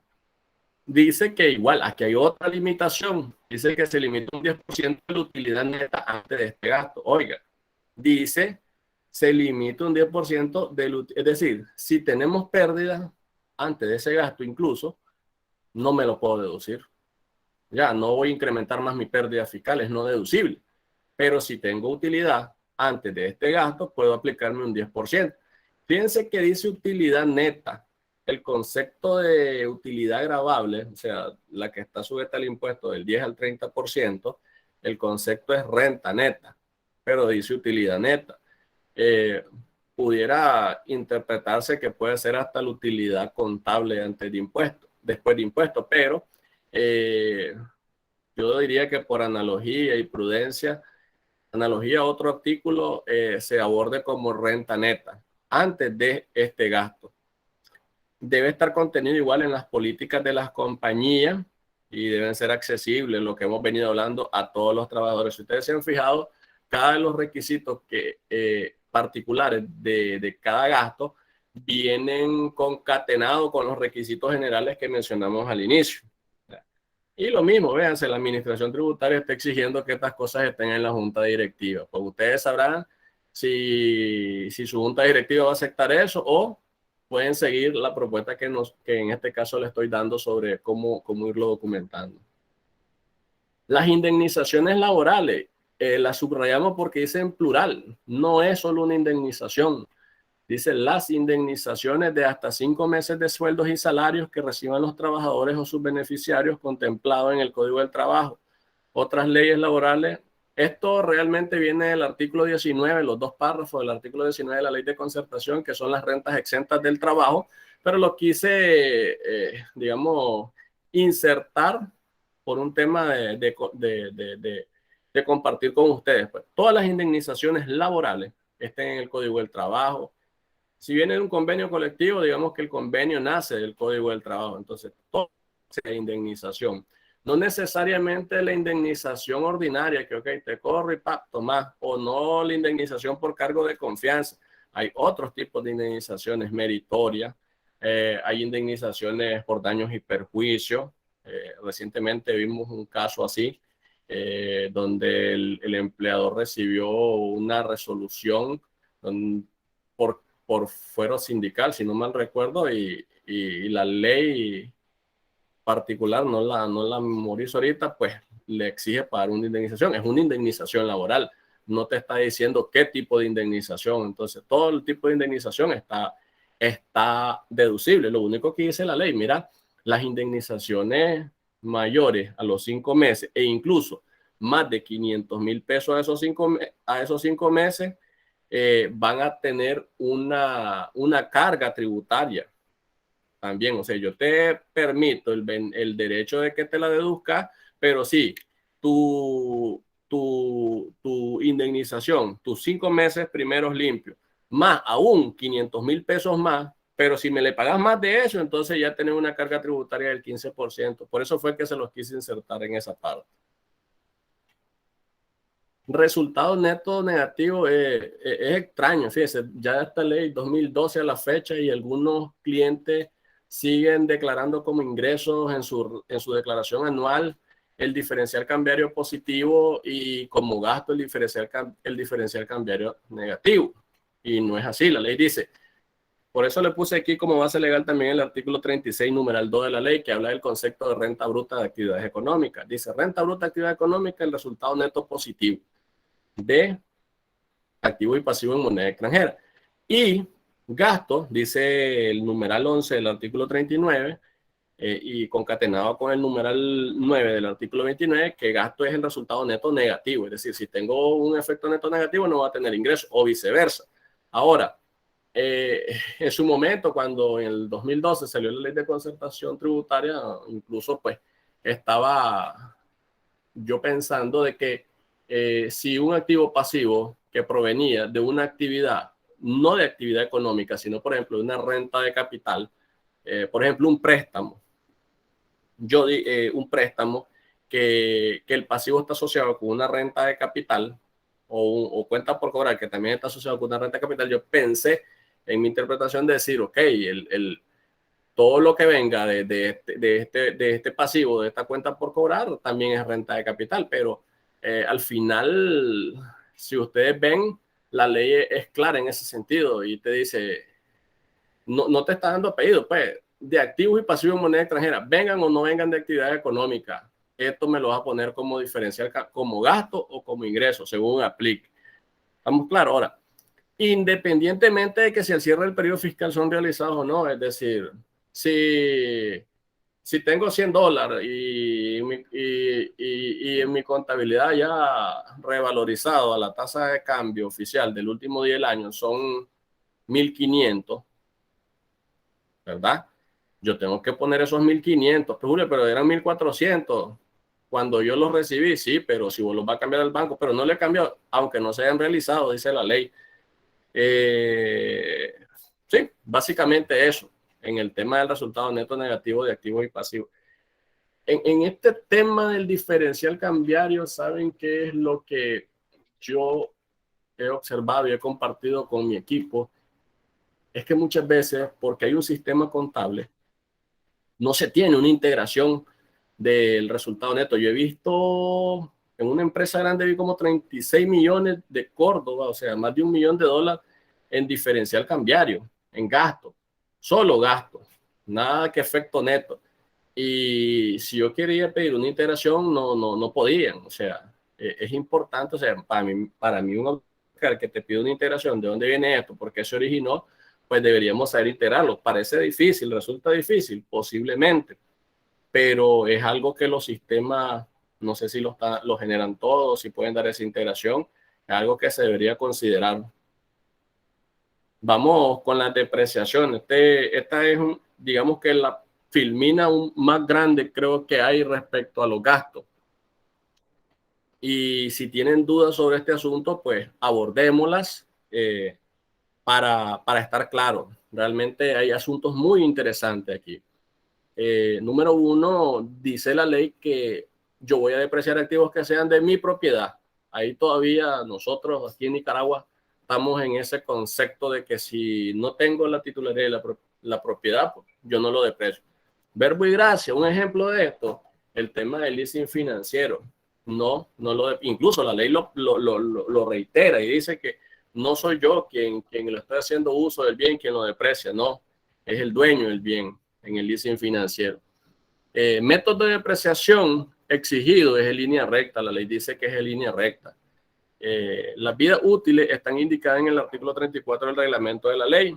Claro, no las vamos a ver, son una serie de vidas útiles para edificios y todo, pero lo particular en esto es que no todas las vidas útiles están ahí. Y la ley de concertación lo vino a decir, antes no lo decía la ley de equidad fiscal. Dice, la vida útil de aquellos activos no comprendidos en dicho artículo, el artículo 34, deberán solicitarlo a la AT, Administración Tributaria, para su correspondiente aprobación, modificación o denegación. Es decir, hay empresas o contadores, con todo respeto, de que nos creemos, yo soy contador también, nos creemos peritos y queremos dar una calificación al activo. No, esto, no debería ser así. Yo creo que no deberíamos apoyar cuando sea necesario, pues, porque ya, y si es un celular, no está fácil. Si es una computadora, es una computadora, pues, pero hay activos que requieren que el contador se apoye de un experto y no necesariamente tiene que ser un externo, o sea, porque si es el área, no sé, se me ocurre a mí de tecnología, yo no sé qué es un aparato, pues yo le voy a ir a preguntar al de tecnología y que me dé al menos un informe, un correo que me lo firme, etcétera, de manera que yo pueda tener esa evidencia. Pero sí, la ley dice, no todas las vidas útiles están contempladas en el artículo 34, entonces vayámonos olvidando de tratar de decir, ay, aquí lo voy a ingresar en este, no, porque pueden haber variaciones. Ahora, la depreciación de bienes no usados no es usado. Los que el contribuyente no está usando no es deducible. Y eso es una práctica. Hay contribuyentes de que ahí en su contabilidad tienen una chorrera de activos y ellos saben que no es eso lo que tienen, pero ellos lo van depreciando y lo siguen depreciando. Y si uno le pide, que la recomendación está en hacer un inventario físico de esos activos para ver cómo está mi contabilidad con eso, se van a dar cuenta que no hay mucho. Entonces, el fisco puede hacer eso, pedirte esa información. El fisco puede hacer inspecciones in situ también y como asesor uno lo que te dice, vos no te puede estar depreciando un activo que no tenés o que si lo tenés no lo estás usando y ya lo tenés en bodega. ¿Estamos de acuerdo? Entonces hay que evaluar eso y saber cómo actuar ante cualquier revisión de que el fisco me quiere decir, mira, esta depreciación no te la reconozco porque no me estás demostrando que está siendo usado. Entonces, para demostrar que está siendo usado, ¿qué voy a hacer? En el expediente laboral, por ejemplo, si son activos que se le dan a los trabajadores, pues tengo un acta de entrega que se lo doy y lo estoy usando. Es un ejemplo. Hablamos la vez pasada con mi equipo y mira, y el retroproyector que tengo ahí, pero eso pues es lógico. Por eso dice aquí según aplique, porque hay activos que parecieran no estar en uso, pero sí son sujetos de uso. Me explico, son sujetos de uso en cualquier momento. Por el caso de eso es el retroproyector. Otra cosa es, viene este punto, mejoras y adiciones, dice. Y aquí sí lo quiero leer un poco. Básicamente lo que dice la ley dice, mejoras y adiciones, nueva cuota de depreciación en un plazo correspondiente a la extensión de la vida útil del activo. Y dice el reglamento, dice el reglamento. Para efectos del numeral 3, esto está en el numeral 3 del artículo 45. que habla de adiciones y mejoras. Aquí yo lo que le diría que tengan cuidado. Yo no he visto hasta la fecha, sinceramente, que alguien practique esta fórmula que el reglamento da. Pero antes de eso, de ver la fórmula sobre este punto, yo sugeriría, hablaba con un colega incluso, de que, y él me lo dijo, yo pues sí, concluí, le decía, tenés razón, de que antes de utilizar la fórmula que dice el reglamento, valoren de que si esa adición o esa mejora puede ser tratada de manera independiente. Me explico. O sea, si estoy haciendo una bodega en un mismo edificio, pero yo sé que esa bodega está separada, la puedo identificar, o sea, yo mejor asigno una vida útil a esa bodega. Pero cuando no es posible hacer eso y hay que aplicar esta sección de la ley que dice mejoras y adiciones, la nueva cuota de depreciación en un plazo correspondiente a la extensión de la vida útil del activo, y el reglamento dice lo siguiente, dice, para efectos del numeral 3, refiriéndonos a esto que acabo de leer, el nuevo plazo de la depreciación, el nuevo plazo, o sea, ya me va a decir cuál es el nuevo plazo de la depreciación, será determinado, dice, como el producto de la vida útil del activo, dice, por el cociente del valor de la mejora y el valor del activo a precio de mercado, hasta que enredan, ¿verdad? Entonces, pero ¿qué es lo que está diciendo de otro modo? Vas a agarrar el valor de la mejora, si el valor de la mejora son, no, pongámosle cualquier cantidad, pues 100,000 Córdoba, entonces vas a agarrar ese valor de la mejora y lo vas a dividir entre el valor del activo como tal, ya con la mejora. Vamos a suponer que el valor del activo ya con la mejora son 1,000,000. Ese cociente lo vas a multiplicar por la vida útil del activo. Supongamos que es un edificio y nosotros le cambiamos todo el techo. ¿Me explico? Entonces yo voy a llevar el valor del techo entre el valor del activo por, vamos a poner 20 años. Entonces eso le va a dar 2 años, si no me equivoco, una fórmula que teníamos aquí comprobada. Entonces, ese plazo yo se lo voy a sumar en mi interpretación, ¿verdad? Porque todo casi no se practica, yo no lo he visto. Se lo voy a sumar a la vida útil restante que me queda del activo antes de las mejoras. Es decir, si tenía 10 años, por ejemplo, y el nuevo plazo me da 2, pues yo le voy a sumar esos 12 años al valor en libro más la mejora, y a eso es que lo voy a depreciar. No se practica, ¿verdad? No se practica, pero ténganlo en consideración de que la ley sí establece esa particularidad. Ok, otro punto de la ley es el tema de los exportadores, acogido a la ley 382. Es una de las particularidades de la ley respecto a no respetar la vida útil. En el sentido, cuando digo no respetar, es que se puede llevar de manera acelerada. Si son a 10, la puedo llevar a 1 año, 2 años, 3 años. Es diferente, ¿verdad? Esto tiene que ser informado a la administración tributaria y todo, pero solo lo tienen los exportadores acogidos a la ley 382.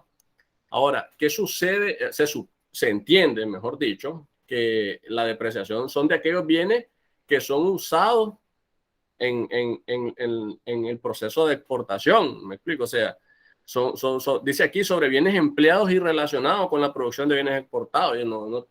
No tiene que llevar la depreciación de un activo que no tiene que ver nada ni directa ni indirectamente con el proceso productivo. Entonces, cuando uno no los puede identificar, ¿qué me dice la ley? Utiliza una prorrata simple sobre los ingresos. El porcentaje que representen las ventas de exportación del total de tus ventas, eso es lo que te vas a deducir. ¿Estamos claros? Se permite deducir el valor en libro de activos sustituidos. Totalmente de acuerdo. O sea, yo voy a sustituir mi computadora i3 por una i7. Entonces, si todavía mi computadora i3 tiene un valor de 5,000 pesos, pues eso me lo puedo llevar al gasto. Es lo que está diciendo la ley. Este siguiente punto también es particular sobre las mejoras en propiedades arrendadas.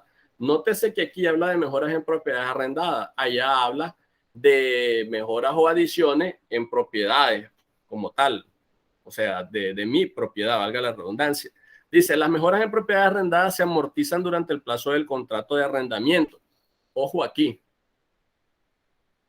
Una vez me consultó un cliente y me dice, mira, entonces yo puedo hacer una estrategia fiscal aquí y vamos concatenando con todo lo que he hablado anteriormente. Ajá, le digo, ¿cuál es su estrategia? Voy a hacer una inversión, más o menos, me dice, ¿verdad? Me queda como parte de mi patrimonio, pero voy a hacer el contrato, que es una relación mía con un año, me dice. Sí, sí, suena, desde el punto de vista de forma, suena lógico y estaría bien la estrategia. Pero vámonos al tema de que si es normal y de que si es real eso.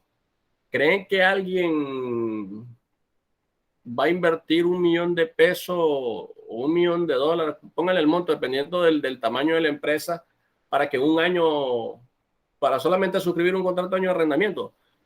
Creo que nadie lo haría. O sea, nadie lo haría porque no es lógico. Pues no es lógico. No voy a invertir tanto para que un año y listo, ya no es lógico. Entonces, si bien pareciera ser razonable y cierto solo desde el punto de lectura, pues no, desde mi punto de vista, considerando la realidad y la esencia, no cabe.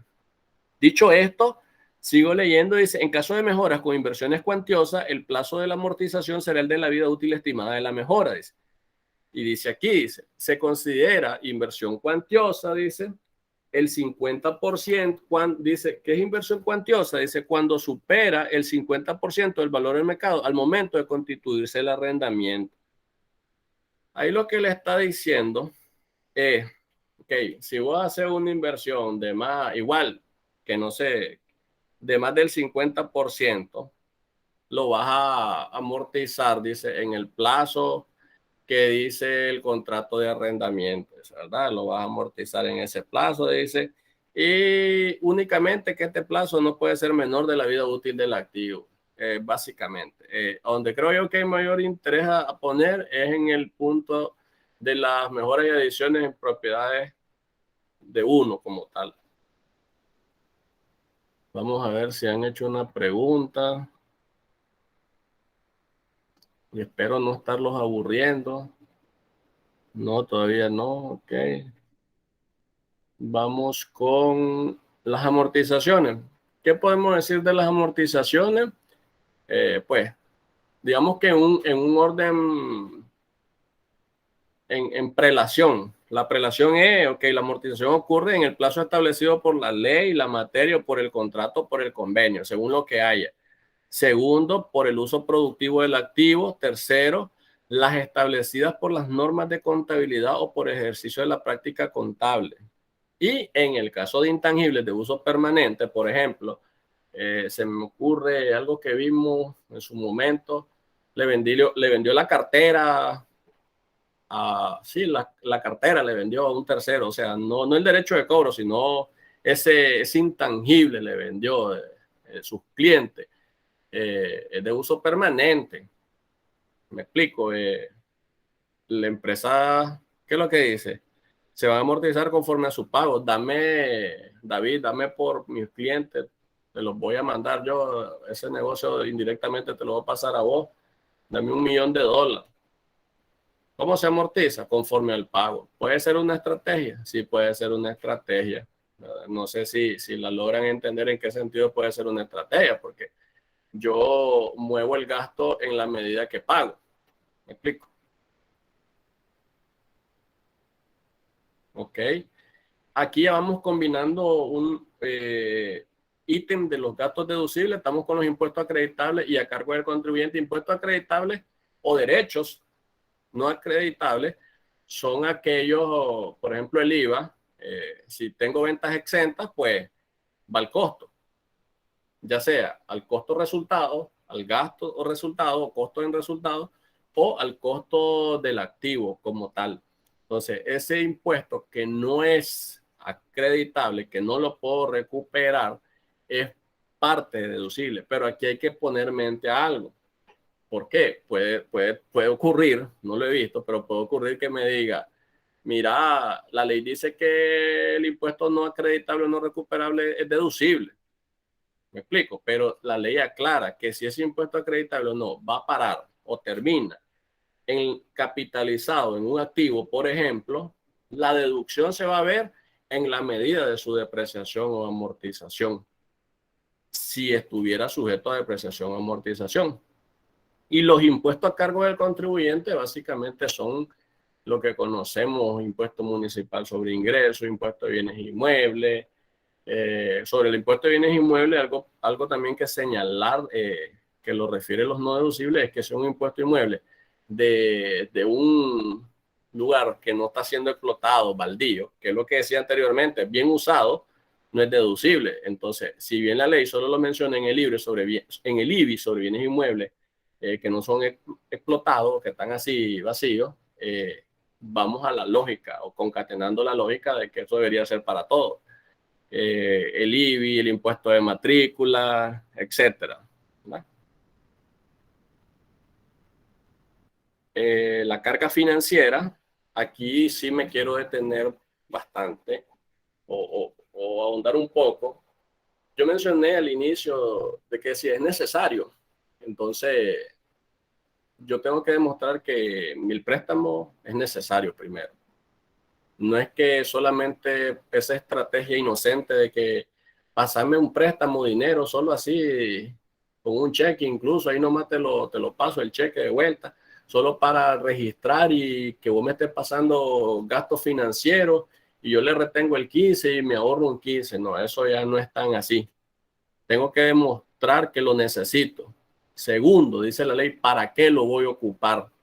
Ahora, ¿y para qué lo voy a ocupar? No basta en decir préstamo para esto, no, o sea, se supone que las empresas, algunas manejan un presupuesto,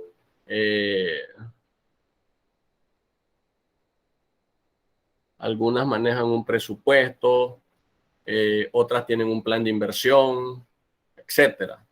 O sea, entonces, desde ese punto de vista, pues es la forma en cómo yo demuestro en qué lo voy a ocupar.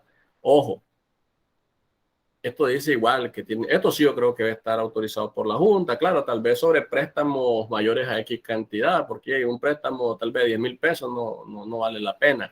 Y así lo debería dejar claro la Junta, tal vez un acto donde diga, ok, mira, préstamo tal, ratificamos que sea la representante o la gerencia que lo haga.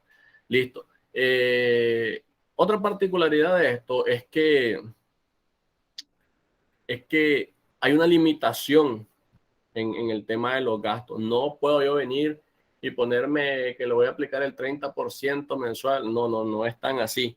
Dice el tercer ítem, se limita el gasto por interés al monto que resulte de aplicar la tasa de interés activa promedio de la banca a la fecha de la transacción a la fecha de la obtención del préstamo cuando fuera fija y a la fecha de cada pago si fuera variable. Es decir, tenemos que utilizar la tasa de interés activa promedio de la banca, que eso está en la página del Banco Central, para determinar cuánto de mi interés, ¿verdad?, es deducible y cuánto no es deducible. Porque ya hemos visto casos donde el interés está elevadito, hacemos el recálculo con la tasa de interés activo promedio de la banca en la fecha de la obtención del préstamo, en el caso que yo he visto porque ha sido fija, y se elevó un poquito y ese poquito tiene que ser no deducible. Entonces, ahora, el tema, si son transacciones entre partes relacionadas que se hace por un tema fiscal, más bien piénselo, porque digo yo, me castigan con el 30% que no lo puedo recuperar de ese gasto. Y aparte tengo que retenerle cuando le pague el 15, entonces, haciendo números, según cada caso tendría que valorarse. Porque el hecho de que un gasto sea no deducible no me libera de la obligación de retener, que esa es otra cosa muy importante que deben tener en cuenta. Hay gente que dice, lo mando a no deducible. Eso no te libera de no retener, no te libera nunca. De esto que mencioné anteriormente, de la limitación están exceptuadas, claro, las instituciones financieras reguladas o no, es decir, locales, extranjeras, estén reguladas o no. Esto es muy importante. El tema de documentar un préstamo es muy importante. También aquí quiero omitir eso de que el préstamo debe estar vinculado directamente para actividades económicas. O sea, las actividades económicas es el régimen de actividades económicas, tu giro principal o lo que proviene de tu giro principal, lo que te va a hacer pagar el impuesto del 30%. Entonces, si está relacionado con esa actividad, sí, pero si es para comprar un edificio, pero ese edificio lo voy a dar en alquiler y esa no es mi actividad económica y ese ingreso por el alquiler va a ser una renta de capital, entonces el interés de ese préstamo no va a ser deducible en mis actividades económicas por lo dicho anteriormente. ¿Me explico? Vamos con las donaciones. Igual, hay una limitación del 10% de la utilidad fiscal antes de este gasto. Si no hay utilidad, vuelvo y repito, como el caso anterior, no es deducible. ¿Quiénes son los beneficiarios? Démosle una leída. Pues estados en sus instituciones, los municipios, la Cruz Roja, los cuerpos de bomberos, instituciones sin fines de lucro. Llama la atención, dice un montón de beneficencia social, gremio, etcétera, etcétera, pero no menciona, pues los partidos políticos tienen su lógica, personas dedicadas a la investigación, fomento y conservación del medio ambiente, Instituto contra el Alcoholismo y Drogadicción y campañas de recolecta ante desastres. Ustedes la pueden leer con más calma, ahí está la base legal, numeral 16 del artículo 39 y numeral 12 del 29 del reglamento. Algo particular dice aquí, que en el caso de las instituciones sin fines de lucro que mencioné anteriormente, religiosas, culturales, todas esas, dicen que, y la práctica es que la gaceta se la dan normal, una copia o la imprimen y la descargan de la página web y listo, pero aquí dice la ley que es una fotocopia notarial de la gaceta donde se da la personalidad jurídica o donde se publica la personalidad jurídica y la constancia del MINGOV o el MIFIP, incluso se añade también el tema del recibo y todas esas cosas, ¿verdad? Que es lo lógico también, no va a dar dinero y no me van a dar recibo. En el caso de las campañas recolectoras ante desastres, lo que se pide es una certificación del Marena sobre este asunto. Y vamos a lo que nos preguntaba, déjenme ver el nombre que se me olvidó. Merlin, bueno, vamos a responder la consulta de Roger. Dice, ¿hay limitación alguna si el préstamo viene de una compañía del exterior y no de un banco? Por supuesto, Roger, y mucho gusto. Me alegra que estés aquí. Sí, como te mencioné anteriormente, la limitación es no aplicable únicamente a instituciones financieras, reguladas o no, pero sí, el préstamo viene de una compañía que no es banco, y no te estoy hablando necesariamente relacionada o no, pero que no es institución financiera, la limitación se aplica. Llegando siempre con Merlin, dice Merlin, el tema de cuál sería la documentación correcta para el registro de salida de inventario por caducidad. Ok, vamos a leer un poco lo que tenemos aquí, entonces, o a ver, mejor dicho, a la orden, Roger. Dice, bueno, en el tema de las mermas, pues que las mermas sean normales, que estén cubiertas que las mermas sean normales. Ahí la ley habla de parámetros, había unas disposiciones de vieja data, pero pues nosotros creemos que dependiendo de la industria y los análisis que hagan los expertos sobre cada una de ellas, pues podría determinarse la normalidad de ellos. Cuando estén seguras o sea, que un activo, por ejemplo, aplique una de ellas, destrucción, merma o sustracción, pero esté cubierta por seguro de depreciaciones, realmente sería un doble beneficio. Por eso es que la ley te dice, si cumple esto o si está bajo esto, no te dice. Para el tema de la destrucción de inventarios o bienes, lo que existe el requisito que todos lo deben conocer es que notificar a la DGI con 10 días de anticipación, 10 días hábiles, entendiéndose por días hábiles en la vía administrativa, de lunes a viernes y lunes a viernes que sean laborables por la administración tributaria, se incluye asuetos, vacaciones, cosas del Estado. Pero si creo que dice que si es alimento, perecedero o productos peligrosos, puede notificar, no dice con cuántos días, dice solamente menos de 10 días, es decir, pues dependiendo de qué tipo de producto sea y sabiendo que en tantos días eso va a causar un perjuicio. Entonces, basado en eso es que no lo establece así definidamente, va a estar en dependencia de cada industria.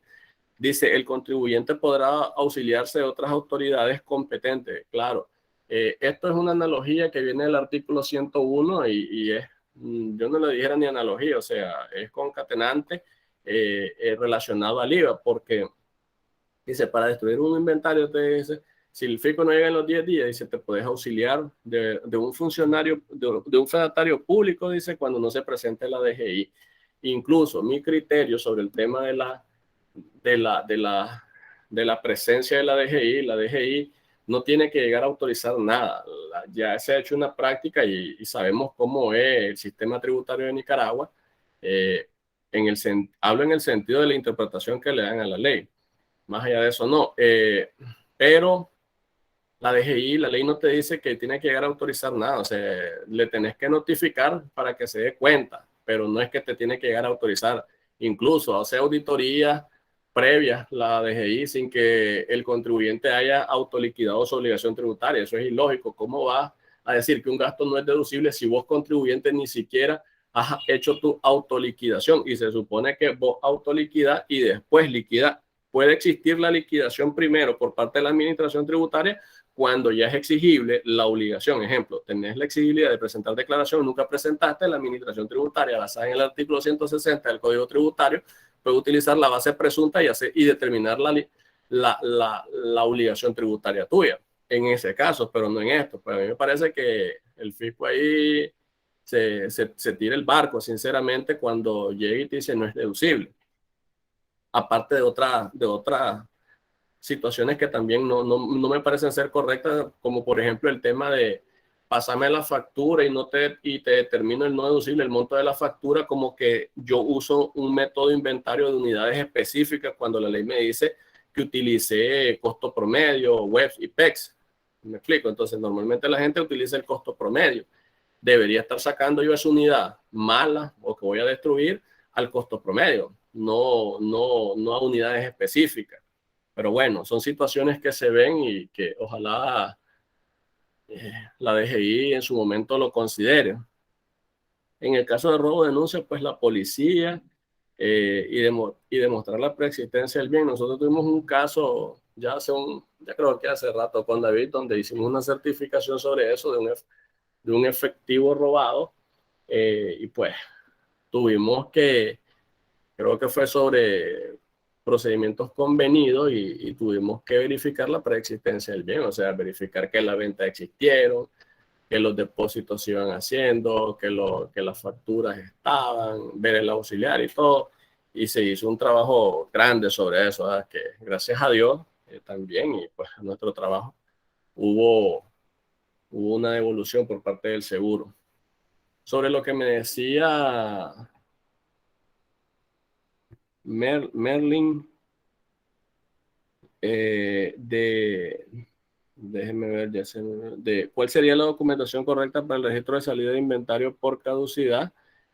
Pues yo te diría que, al igual que cualquier salida, una remisión de mercadería, una remisión donde se esté dando de baja. No sé el formato que utilizarán, pero puede ponerse, normalmente hay una sección de observaciones o el tipo de salida, ¿por qué? Donde se dice que caducó.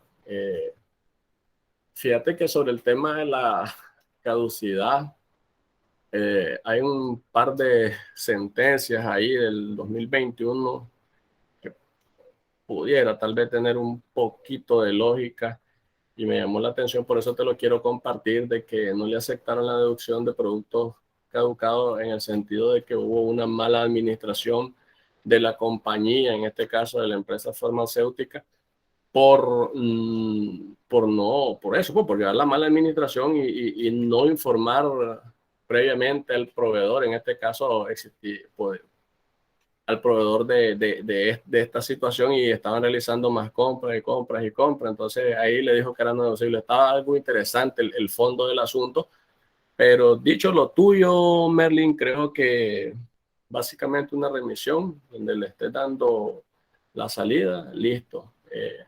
Que es deducible, tenés que considerar lo que hablamos anteriormente. Pues, o sea, para que sea deducible, no basta sacarlo del inventario con una hoja de remisión, sino cumplir también todos los requisitos anteriores y también de justificar por qué se dio la caducidad. También creo que es importante.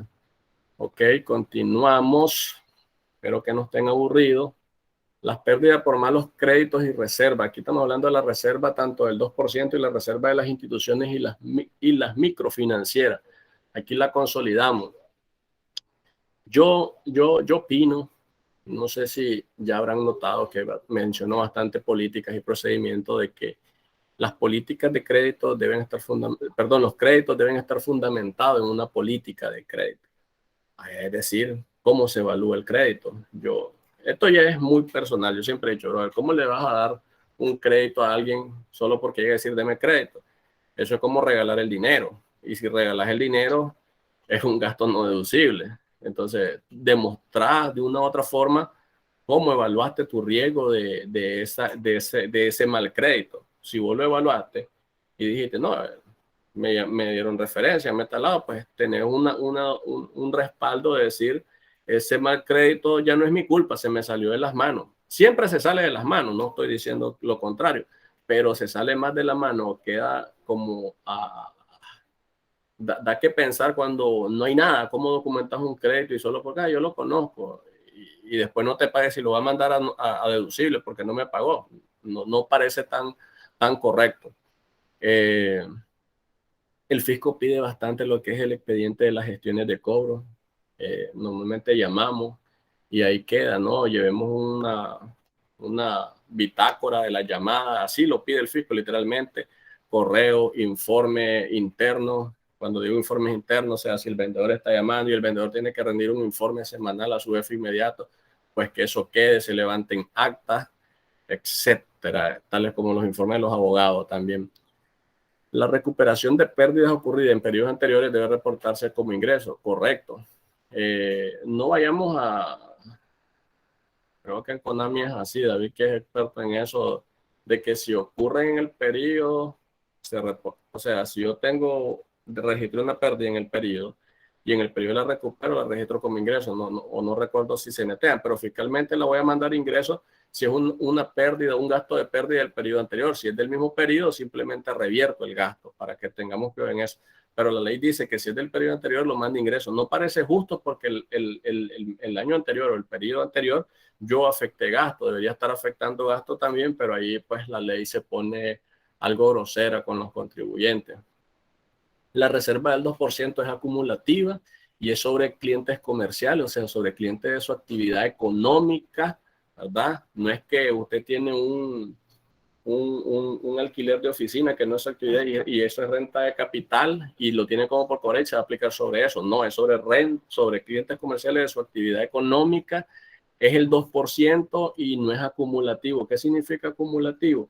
No es que todos los años el 2, el 2, el 2, el 2, el 2, no, sino es el 2 sobre la variación y si disminuyó, eso va a ir a afectar ya sea dónde, como le dije anteriormente, ingresos. No existe una excepción de incluir, eso es cierto, en el 2%, si yo le estoy vendiendo, sin perjuicio del tema de precio de transferencia, pero si le estoy vendiendo una relacionada, no me da ninguna excepción la ley, puedes aplicarle el 2. Sobre este punto sí me gustaría aclarar que el fisco de manera arbitraria dice, mira, pero mostrarme que está en riesgo de... No, la ley no me dice que la cuenta por cobrar debe estar en riesgo, no, ella me dice, ponele el 2% ya y listo. Desde que ya factura, ponele el 2%, no existe una excepción, o sea, no existe esa excepción de decir, primero tiene que estar vencida la factura para que apliques el 2. No es así de un solo. No me parece ese criterio del fisco. Ok, aquí vamos con el tema de la Dirección y Generales de Administración, Arrendamiento Financiero y Autoconsumo. Creo que con esto casi terminamos, si nos falta dos. Entonces, la Dirección y Generales de Administración, para mí en lo particular, creo que es un tema complejo. Vi dos situaciones de esta, donde el fisco, ¿para qué? Pidió mucha información. Entonces, creo que estos son distribución de costos, o sea, una relacionada, creo, por ejemplo, el tema ocurre bastante en las empresas transfronterizas, que hay supervisión bastante de la matriz y se distribuye ese costo entre sus relacionados o sucursales o filiales. ¿Cómo documentar esa distribución, verdad? Es lo que el fisco pide mucha información. No solo basta en decir y firmar un papel, no, sino documentar que esa distribución es razonable. ¿Cómo documento que esa distribución es razonable? Entonces, la ley habla de volúmenes o montos. Entonces, cuando habla de montos, se nos hace la idea que pueden ser ingresos. Esto es sin perjuicio del tema de precio de transferencia. Digo, sobre este asunto, tampoco solo basta que haya el ISPESTO, deben haber informes de las gestiones realizadas, debe haber un expediente de lo que se está haciendo, o sea, llevar, si esto va a ser por horas, porque puede ser que un mes no se haga lo mismo que se haga en el otro, entonces varía mucho y es muy complejo documentar esto para satisfacer al fisco, por ende hay que tener mucho cuidado con esto. El arrendamiento financiero, mencionábamos anteriormente que quien lo deprecia es el dueño, no quien lo está usando. Y el autoconsumo, pues la ley dice, pues tenés que ser razonable, básicamente. Aparte de ser razonable y necesario. Pero ¿en qué sentido es razonable? Pues lógico. Pues. Si se me ocurre a mí que soy una empresa que distribuye agua potable, no te vas a llevar el 30% de tu venta, de tu inventario para la venta en autoconsumo. No suena, pareciera una venta no declarada, me explico, y ese es el riesgo que existe, que el fisco te diga, no, mucho autoconsumo, eso no es razonable, te acepto esto, la diferencia es venta no declarada. Entonces siempre hay que estar atento en cómo saber justificar esas variaciones significativas o esos autoconsumos significativos. Y pues ya casi terminando, el tema de los descuentos, rebajas y bonificaciones. En el cierre fiscal hablamos un tema de esto y particularmente era el tema de los descuentos que están en la factura y aquellos que no están en la factura. Desde nuestra posición, si bien pudiera decirse descuento es descuento, pero creemos, con respecto a cualquier colega o jurista, de que el descuento que va en factura, aquel que se otorga meramente en la factura, es un acto jurídico, o sea, distinto del descuento, por ejemplo, el descuento por pronto pago o otro tipo de descuento que vaya posterior a la factura. Son dos actos jurídicos distintos. En este caso yo llego y me dan el 5% de descuento inmediatamente y miro un acto jurídico. Entonces creemos que esos descuentos no son gastos como tal, pero los descuentos que están, por ejemplo, el pronto pago, sí, y le vamos a compartir la lógica de nosotros. ¿Por qué gasto? Y creemos que es correcto como lo hace el fisco, o la ley, perdón. Si yo necesitaría ese dinero y tuviera que vender esa factura para yo tener plata, a mí me quitarían un porcentaje y eso sería mi gasto. Entonces, si aquel me está pagando anticipadamente, supongamos que no es el banco o que no es el otro tipo de industria que maneja eso. Supongo que no es el banco, me lo está pagando el cliente mismo anticipadamente. Entonces yo le tengo que dar al cliente ese dinero que le daría el banco. Me explico, se lo voy a dar haciendo que me pague menos. Eso es mi carga financiera. Desde ese punto de vista, digamos la lógica. Y la lógica también que lo que va en factura no es gasto, sino es ya parte del ingreso neto, es el valor como tal de la transacción. Ahora, qué importante es en los descuentos y se vuelve engorroso también. Sí, es cierto que la ley no regula precios de venta. Con la reforma se vino a uno de los derechos de la DGI a que pueda solicitar o obligaciones de los contribuyentes es entregar los precios de venta y márgenes de comercialización y margen neto de ganancia a la DGI cuando lo requiera. Y en eso tienen que tener cuidado. Se pueden dar, como diríamos en un buen nicaragüense, vueltas si entregan esas políticas y precios y son distintas a la realidad.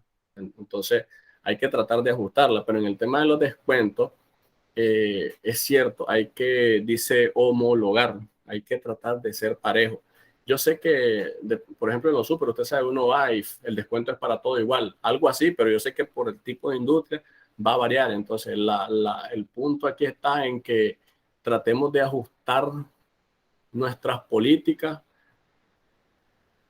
según nuestra industria. Es decir, si a un cliente yo le doy el 5 y otro el 10, yo tengo que justificar por qué le doy el 10 al otro y al otro el 5.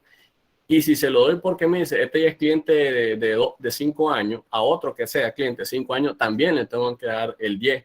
¿Estamos de acuerdo?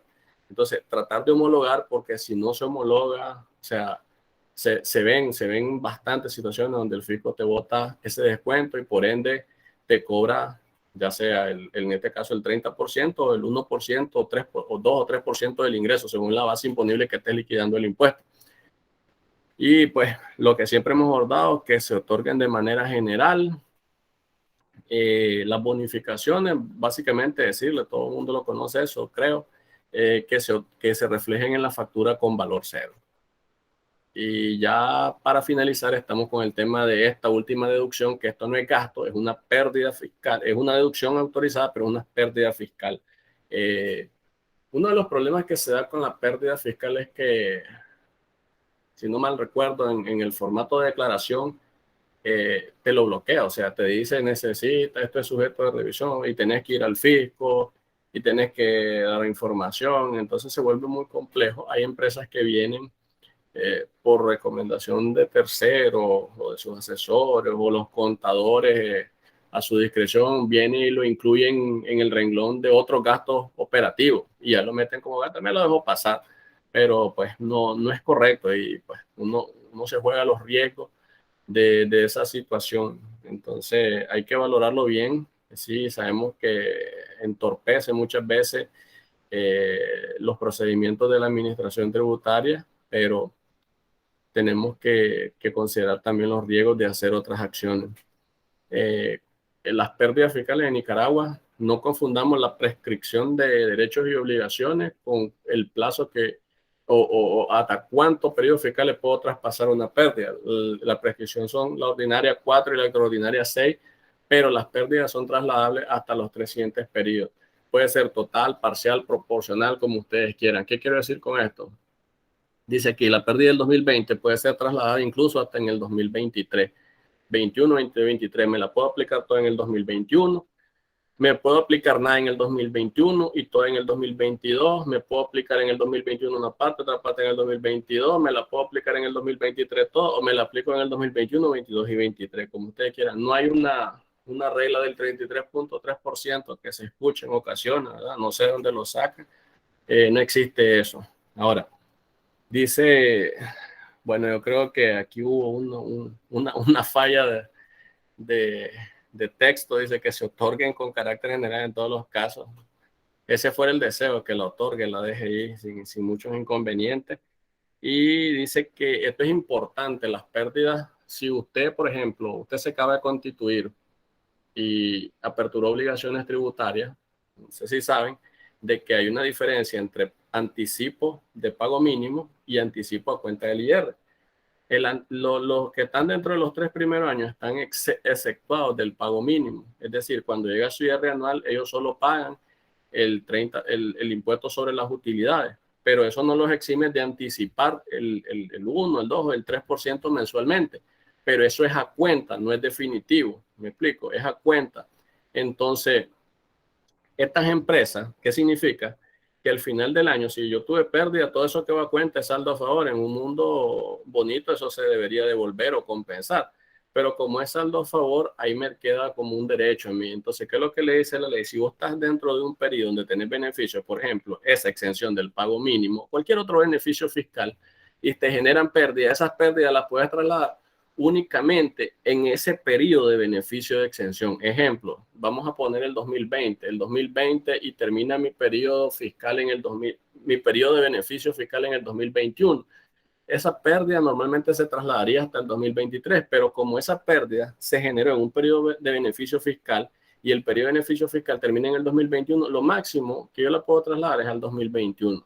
Si mi beneficio fiscal terminara en el 2020, yo perdí esa pérdida. No sé si me di a entender con esa parte. Bueno, de mi parte o de nuestra parte es todo. Vamos a dar la última lectura a los comentarios, pues no veo ya. Eso significa que quedaron claros o los confundí más, una de las dos, ¿verdad? La vamos a dar 50 y 50. Si no hay consultas, pues muy agradecido de que hayan estado con nosotros. Pocos se inscribieron más, pero bueno, pocos, pero aún así muy agradecido. Nuestra idea es que nos conozcan, que estamos a su disposición y de que estamos a la vanguardia en estudiar siempre, para darle ese valor agregado y compartir también nuestra experiencia, ¿verdad?, hacia ustedes. Eh, Vamos a ver, creo que hicieron un comentario acá. Ok, Roger, gracias. Entonces, muchísimas gracias, pues, y ahí siempre le vamos a estar informando de nuestras capacitaciones o de estas charlas, webinar, como quieran llamarle. Y pues ya tienen nuestros contactos, cualquier cosa estamos a sus órdenes. Pasen un excelente día.